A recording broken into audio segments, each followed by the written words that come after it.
Hello friends, आपका स्वागत है मेरे YouTube channel DC online biology. आज का हमारा जो टॉपिक है वो है पुष्प की संरचना, स्ट्रक्चर ऑफ फ्लावर के बारे में। ठीक है, तो पुष्प की संरचना के बारे में जानने से पहले हम आपको कुछ बातें बता देना चाहते हैं कि आखिर इस पुष्प की आवश्यकता क्यों रही हमारे पादपों में, पेड़ पौधों में इस पुष्प की जरूरत क्या पड़ गई, क्यों नेचर ने इस संरचना को बनाया। ठीक है, तो जैसा कि आप लोगों ने अगर पढ़ा हो कि पौधों में जनन कैसे होता है, तो आपने वहां पे पढ़ रखा है अलिंगी जनन, कायिक जनन और लिंगी जनन। ठीक है, आलिंगी जनन में क्या होता था कि किसी एक पेरेंटल बॉडी से, किसी एक जनक पौधे से नए पौधे का निर्माण होना, ये अलिंगी के अंतर्गत आता है। ठीक है, इसमें दोनों का होना जरूरी नहीं होता था, मेल और फीमेल, नर और मादा दोनों का होना यहाँ पे जरूरी नहीं होता। ठीक, ऐसे ही कुछ फीचर वहां पे भी आपने कायिक जनन में भी ऐसे ही लक्षण आपने देखे होंगे कि कायिक जनन में क्या होता है कि पौधे के किसी भी वर्धी पार्ट से या वर्धी भाग से या कायिक भाग से कुछ संरचना ले लेते हैं, उसको जर्मिनेट करते हैं और उसको अंकुरित करते हैं और फिर वो नए प्लांट बॉडी में, नए पौधे में परिवर्तित हो जाता है, बदल जाता है। ठीक है, ये बात हमने देख ली। जैसे आपको गुलाब का अगर फूल आपको लगाना है तो क्या आप करेंगे कि तने को उसका काट लिया, तना काट लिया, उसके बाद में टुकड़े बना के उसका फ्रेगमेंट बना करके जमीन के अंदर डाल दिया और उसको उचित परिस्थितियां देते रहे, अनुकूलित परिस्थितियों में वो जर्मिनेट करके अंकुरित होकर के एक नया पौधा, नया गुलाब का पौधा बना लेगा। ठीक है, ये आपने कायिक जनन देखा। लेकिन अगर हम लिंगी जनन के बारे में बात करें और पौधों में लिंगी जनन के बारे में बात करें तो यहाँ पे क्या होगा कि लिंगी जनन जो होता है उसमें मेल और फीमेल का होना जरूरी है। जो मेल रिप्रोडक्टिव पार्ट है, जो नर जननांग है या जो मादा जननांग है, इन दोनों का साथ आना जरूरी है। ठीक है, इनके जो गैमीट होते हैं, नर युग्मक या मादा युग्मक, मेल गैमीट या फीमेल गैमीट होते हैं, उनको एक साथ आना जरूरी होता है। वो दोनों एक साथ आते हैं तब जाकर के फर्टिलाइजेशन, निषेचन हो पाता है और जाकर के नए पौधे का, नए पेड़ का निर्माण हो पाता है। ठीक है, इसीलिए पौधों में, पेड़ में ये पुष्प जो है वो बनता है। ठीक है, अगर ये प्रक्रिया ना होती तो पुष्प का हमारे पौधों में कोई खास रोल नहीं होता, कोई खास उनका पार्टिसिपेशन वहां पे नहीं होता। लेकिन जब हम वर्धी जनन के बारे में बात करें तो वहां पर तो उसके वेजिटेटिव वाले पार्ट से काम हो जाता है। जैसे हम आपको बता दें वेजिटेटिव वाले पार्ट में कैसे, जैसे कोई प्लांट बॉडी है, यहाँ पे आप देखें, ठीक है, तो यहाँ पे जो जड़ होता है, उसका जो तना होता है और जो पत्तियां होती हैं, ये सारे उसके वर्धी पार्ट में, वर्धी भाग में आते हैं या इसको वेजिटेटिव पार्ट बोलते हैं। ठीक है, लेकिन अगर यहीं पर हम इसके पुष्प की बात करें, इसके फूल की बात करें या इसके फल की बात करें, तो ये जो दोनों स्ट्रक्चर हैं ये आपके रिप्रोडक्टिव पार्ट में आते हैं, जनन भागों में आते हैं। ठीक है, तो आज हम लोग उसी जनन भाग के बारे में देखेंगे कि क्या संरचना होती है, क्या क्या चीजें इसमें पाई जाती हैं। तो हम पुष्प के संरचना के बारे में बताने से पहले आपको बता दें कि पुष्प जो होते हैं वो चार संरचनाओं के आधार पर, जैसे आपको चार संरचना यहाँ पे देख लें, बाह्य दल पुंज, उमंग और जायांग, जिसको इंग्लिश में बोलते हैं कैलिक्स, करोला, एंड्रोशियम और गाइनोसियम। ठीक है, ये जो चारों संरचनाएं हैं, ये अगर किसी पुष्प के अंदर चारों की चारों पाई जा रही हैं तो उस पुष्प को हम कंप्लीट फ्लावर बोलेंगे या संपूर्ण पुष्प उसको बोलेंगे। अगर इन चारों संरचनाओं में से, जैसे कैलिक्स, करोला, एंड्रोशियम और गाइनोसियम में से कोई भी एक नहीं पाया जा रहा, इन चारों में से अगर कोई भी एक नहीं पाया जाएगा तो हम बोलेंगे ये जो पुष्प है वो कंप्लीट नहीं है, अधूरा है। ठीक है, अभी हम इन सारे चारों संरचनाओं के बारे में बता देंगे कि कैसे ये पुष्प में दिखाई देते हैं और कहाँ पे होते हैं। ठीक है, इन दोनों संरचनाओं को, जो आपका बाह्य दल पुंज है या दल पुंज है, इन दोनों को बोलते हैं सहायक चक्र, मतलब एसेसरी होल बोलते हैं। ठीक है, सहायक चक्र बोलते हैं क्योंकि ये रिप्रोडक्शन में, प्रजनन में सिर्फ सहायता करते हैं, हेल्प करते हैं। किसका? इन दोनों का, जो जनन चक्र में आते हैं। ठीक है, तो कैलिक्स, करोला जो होंगे वो आपके एसेसरी होल होंगे, सहायक चक्र होंगे।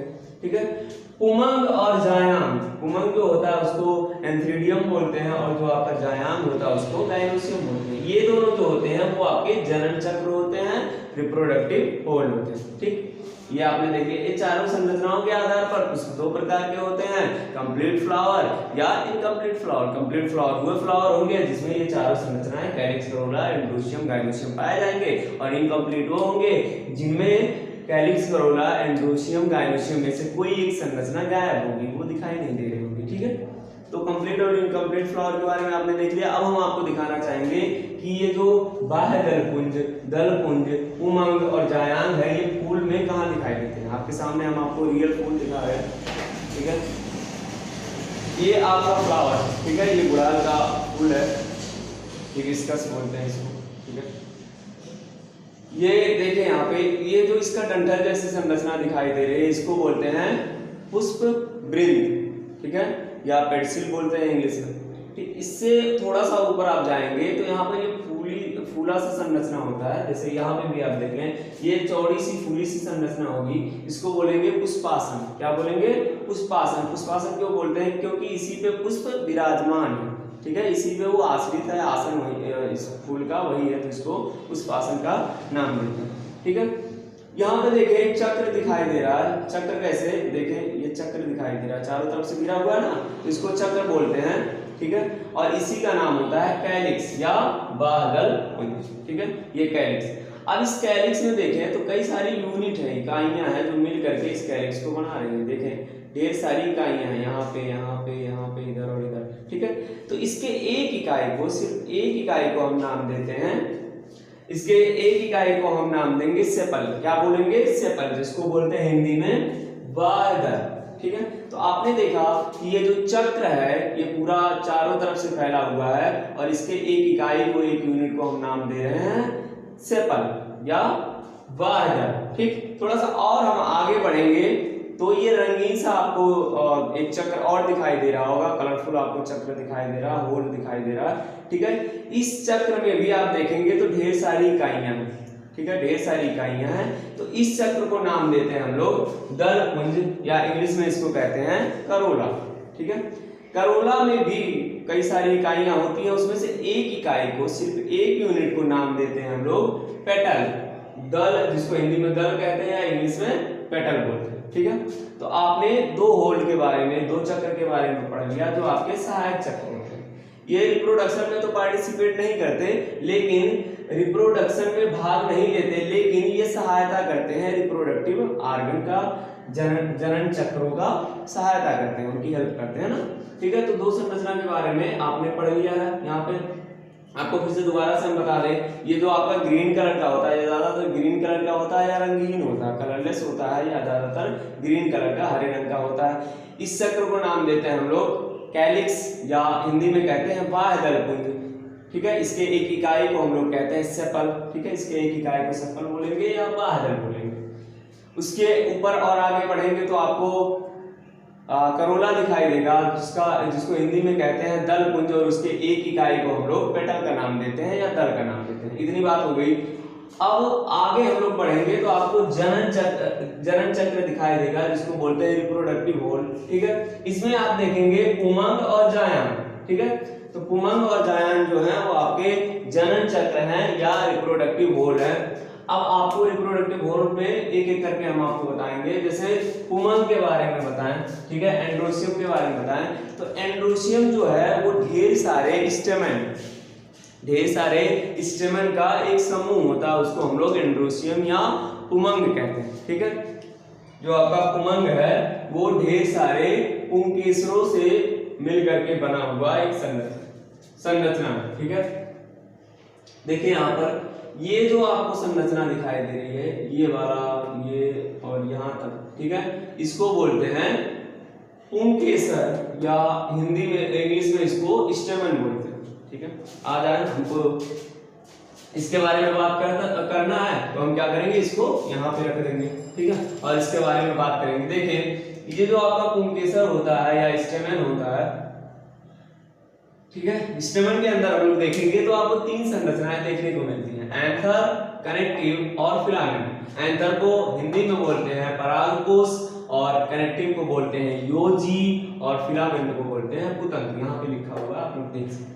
ठीक है, तो ये तीनों संरचनाएं होती हैं। यहाँ पे एंथर जो होता है वो एक संरचना से जुड़ा हुआ होता है आपस में, जैसे इसके दो लोब होते हैं, ठीक है, दोनों पालियां एक संरचनाओं के द्वारा जुड़ी होती हैं कनेक्टिव के द्वारा, जो फिलामेंट को भी एंथर से जोड़ के रखता है, ठीक है। और फिलामेंट तो डंठल जैसी संरचना होती है जिसको तंतु का नाम देते हैं। तो आपने पुमंग में देखा, पुमंग जो है एक पुंकेसरों का समूह है जिसको हम पुमंग कहते हैं, और यही होता है मेल रिप्रोडक्टिव पार्ट या नर जननांग पुष्पों में, पौधों में, सॉरी पुष्पों में, फ्लावरों में, ठीक है। तो ये आपने पुंकेसर के बारे में देख लिया। अब आते हैं जायांग या गायनोशियम के बारे में, ठीक है। तो जो आपका जायांग होता है या फीमेल रिप्रोडक्टिव पार्ट होता है पुष्प के अंदर, जो फीमेल रिप्रोडक्टिव पार्ट होता है जायांग, ये ढेर सारे स्त्री केसरों से मिलकर के बना होता है, जिसको इंग्लिश में कहते हैं कार्पेल। हम यहाँ पे लिखते हैं कार्पेल, ठीक है, जिसको इंग्लिश में, हिंदी में तो स्त्री केसर कहते हैं, इंग्लिश में उसको कार्पेल बोलते हैं, ठीक है। तो ये जो आपका जायांग और ढेर सारे कार्पेल से मिलकर के बना हुआ है। और आपको कार्पेल के बारे में हम दिखा दें, ये जो रेड मार्क किया गया है यहाँ से लेकर के यहाँ तक, ये आपका है स्त्री केसर या कार्पेल। जरूरी नहीं है सिर्फ एक कार्पेल हो, एक से अधिक कार्पेल होंगे जायांग के अंदर, ठीक है। अब हर एक कार्पेल के बारे में हम बात कर रहे हैं। ये जो आपका कार्पेल है, जो आपका स्त्री केसर है, इसमें 3 संरचनाएं देखने को मिलती हैं, आप लोग ध्यान से देखेंगे, ठीक है। सबसे ऊपर की तरफ जो होता है वो वर्तिकाग्र होता है। सबसे ऊपर की तरफ क्या होता है?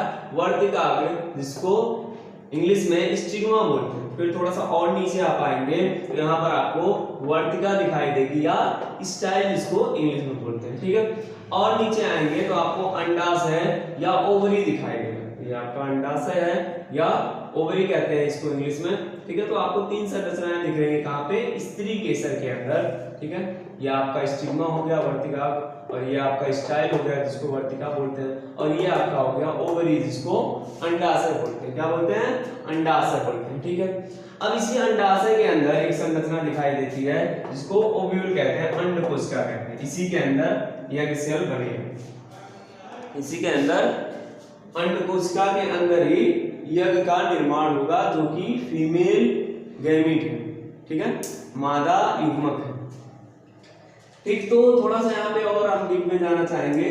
डीप में ये कि जो आपका एंथर है, जिसको परागकोश कह रहे हैं, इसी परागकोश के अंदर ही नर युग्मक का निर्माण होता है, मेल गैमेट का निर्माण होता है, जिसको हम लोग बाद में पॉलन ग्रेन कहते हैं, या हिंदी में उसको परागकण बोलते हैं, ठीक है। वो यहाँ पे बनेगा। और एक सेल तो आपको पता चल गया कि यहीं इसी के अंदर बनेगा, जिसको हम लोग ओव्यूल कहते हैं, ठीक है। ओव्यूल की संरचना कुछ ऐसी होती है, आपको बना के दिखा रहे हैं। यहाँ पे 3 एंटीपोडल कोशिकाएं पाई जाती हैं, यहाँ पे पोलर न्यूक्लियाई पाया जाता है, यहीं पे आपका एग पाया जाता है, और यहाँ पे सिनर्जिक सेल पाई जाती है, ठीक है। तो ये आपका ओव्यूल होता है, जो यहीं पे पाया जाता है, यहाँ पे ओवरी के अंदर, ठीक है। तो मुझे लगता है कि मैंने फ्लावर के बारे में सब कुछ बता दिया है।